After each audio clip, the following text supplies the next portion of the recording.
Of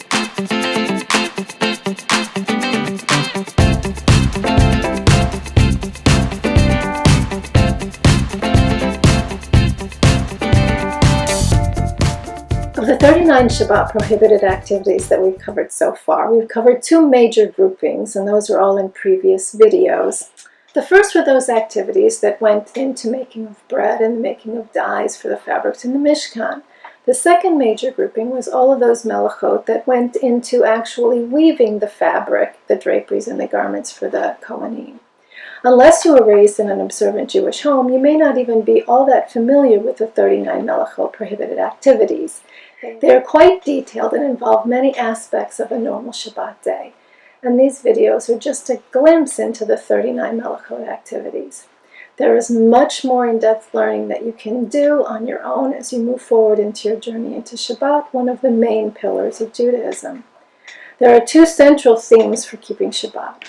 We're expressing our belief that Hashem created the world in 6 days, and we are remembering that Hashem had set us free from the Egyptian bondage. Spiritually, Shabbat gives us a correct perspective on life, that Hashem owns the world, and we are acknowledging His ownership by not using His creation for our own purposes for this one day a week. Physically, keeping Shabbat ends up being a gift to us by providing us that physical and mental restoration every week.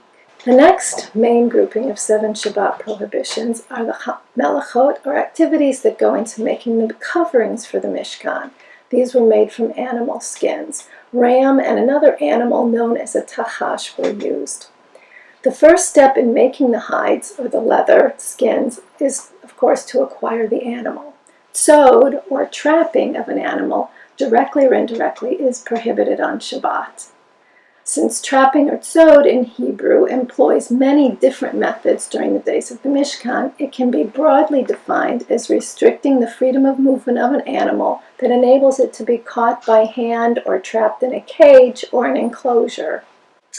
Examples of what would be considered trapping is confining an animal in a space that's small enough that it may be grasped easily without dodging or escaping, or confining an animal in an area that's small enough to restrict the animal's movements so it would be easier to catch. The animal does not have to be physically trapped or caged to be considered confined. Chasing an animal into a corner of the yard where it can't escape from you would be considered trapping, or even chasing an animal until it's too tired to resist being captured would be considered trapping.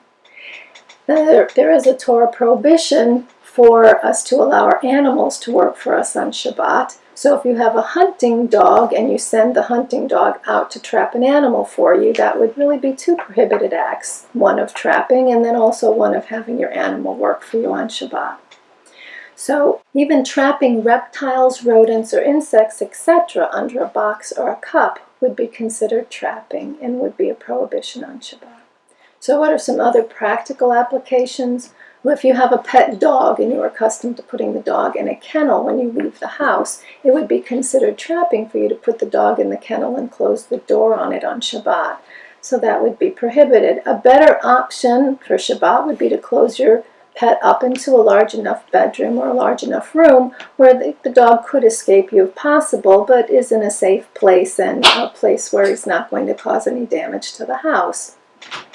A pet bird closed up in his cage before Shabbat poses no problem if kept there throughout Shabbat.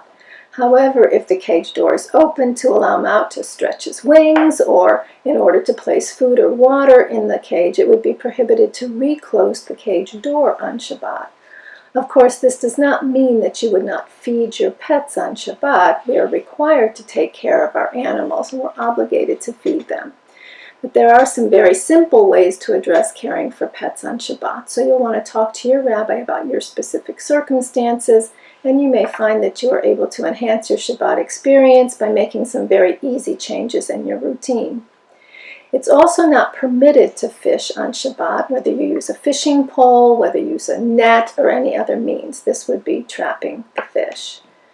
If a fly or a bee finds its way into your home on Shabbat, it would be prohibited to put a box or a cup over it or to close it up in a small cabinet. It would be permitted to close a bedroom door on it until Shabbat is over and then get rid of the the pest. If you find a mouse inside your home on Shabbat, it's not permitted to set a mouse trap. However, if you know that you have mice, it's permitted to set the trap prior to Shabbat. Also, if you have flies in your sukkah or flies in the area where you want to be outdoors, it would be prohibited to hang the fly trap on Shabbat. But if you put it up there before Shabbat, that would not be problematic at all. Now, if you find a gecko in your home, or some little lizard or some other kind of pest, it would be prohibited to try and trap it in a box and carry it out of the house. Now, when is trapping permitted on Shabbat? Well, if an animal could have rabies or is poisonous or poses a danger, it's permitted to trap it by inverting a box over it or closing it up in a closet or caging it. A potentially rabid raccoon or squirrel, or a poisonous snake or a scorpion. Even a non-poisonous snake can bite and cause harm. Since wasps and hornets can be aggressive, it would be permitted to trap them on Shabbat. Now, if a dog or another animal has bitten a person, it's permitted to trap the animal, since it's necessary to know if the animal has rabies or not in order to treat the person. There are some animals that are exempt from trapping.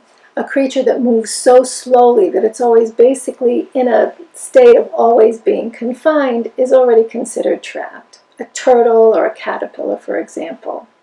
And then humans are also exempt from trapping.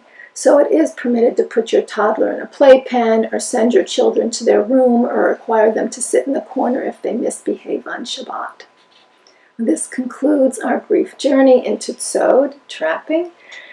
I hope that you have found a few ways to enhance your Shabbat experience and connect with Hashem. If you have pets, you probably have several questions for your rabbi. He will be thrilled. Continue on your journey into the 39 Melachot of Shabbat and continue with learning with Torch.